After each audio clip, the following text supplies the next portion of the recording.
Alright, so this tutorial is going to show you how to make different pages, or I guess alter the content of different pages in REPL. So over here I can see I have my index page, which is that's like my home page.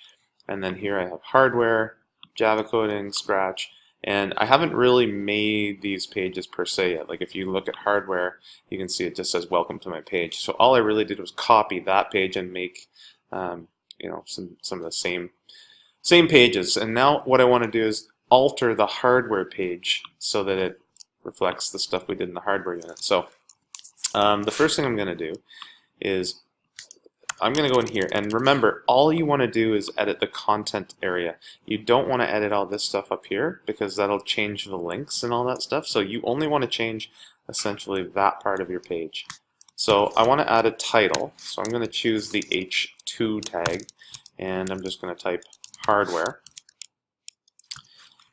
and like that. So the other thing to keep in mind too, if I run this, it's always going to run index. So if I want to see how that change is reflected, I'm going to open a new tab, and then I'm going to click hardware, and then I'll be able to see, okay, there it is.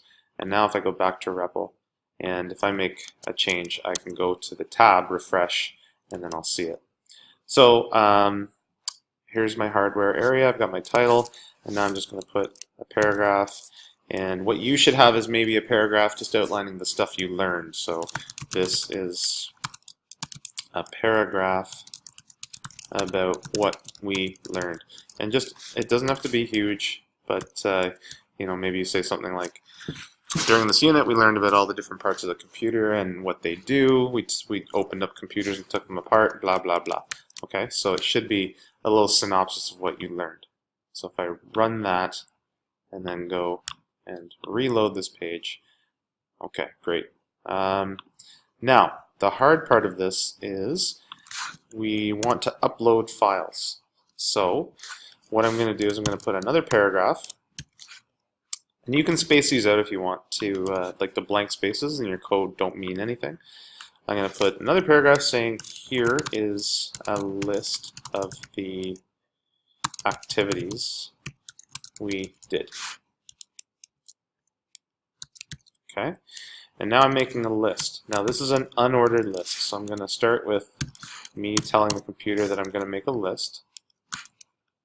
And now I'm going to put some bullet points in here. So for example, this is an unordered list, and so the bullet point number 1, and now I go and I look at the worksheets that I did. So during that unit, here's what we did, right? And this is all in the assignments area, it's all in D2L.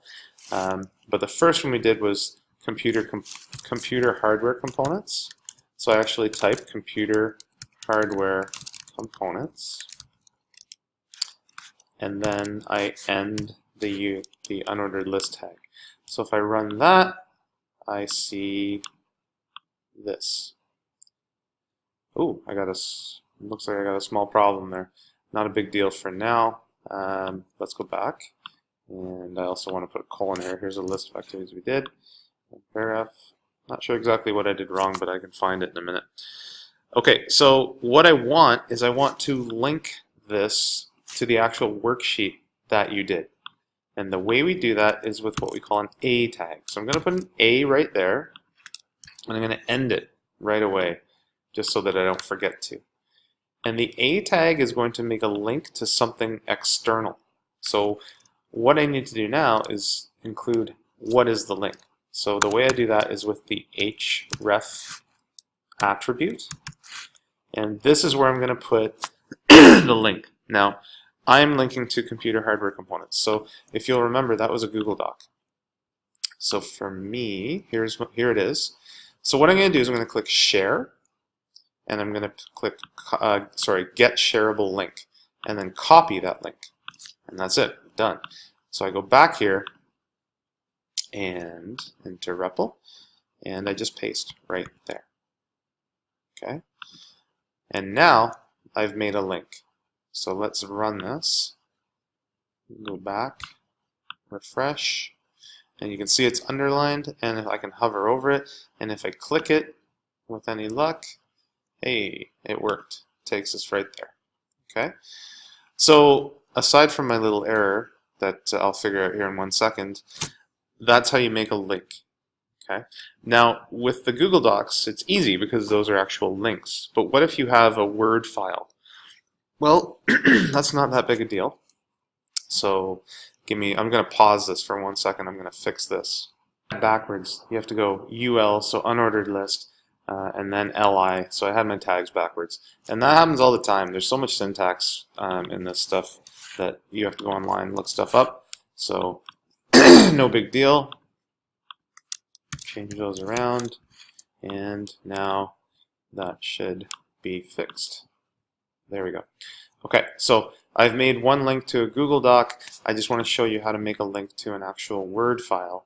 So now that I've made one link, I can just copy, paste, and just take out that link, because I've already done that one, and rename. So the next one I'm going to do, so I have, see how I have computer measure, and I have that as a Word document. So I'm going to make a link to my computer measure.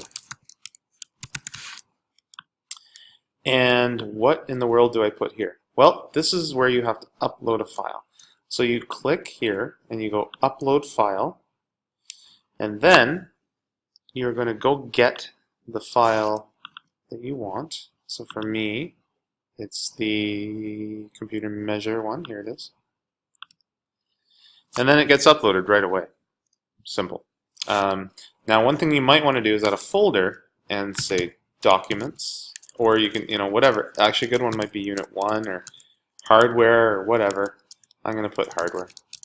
So I'm going to make a folder for hardware, and that way if I have things that are related to the hardware unit, I can just put them in that folder. Okay. Now, in order to link to it, what I want to do is just type the name of the folder and then a slash. And then you have to, I'm going to rename this just to make it easier. And feel free to do the same, because you have to actually type that. So I'm going to type hardware measure.docx.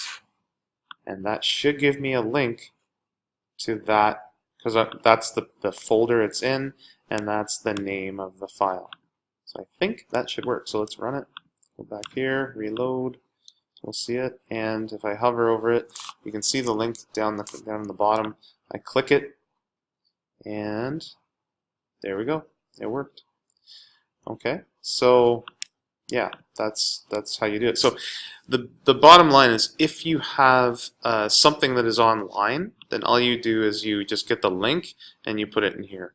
If you have something that's on your computer, like a document file or anything that you need to upload, it's not hard. You just go here, upload. You just keep yourself organized, and you can upload folders too, and then you just make the link quite easily. Okay. Before I go, one thing I noticed that I don't love, and this is just my web design background, but notice that, oh, I closed my tab, I think.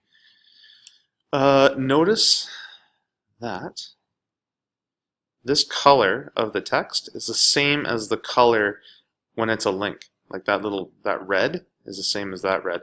Your links should be a different color than your text. So to change that, I can go to the style area and I can say I want the link color to be something other than saddle brown. I want it to be, I don't know, let's go blue violet, sure. And if I do that and run it, then I should see, yeah, they changed. Okay, so just a little something there. So now that you know that, you can get all of your stuff back up to date. So you should have a home page, a hardware page. You can put your Scratch project online now. Just go to your Scratch project, get your link, and you can get your website done. Okay? Have fun.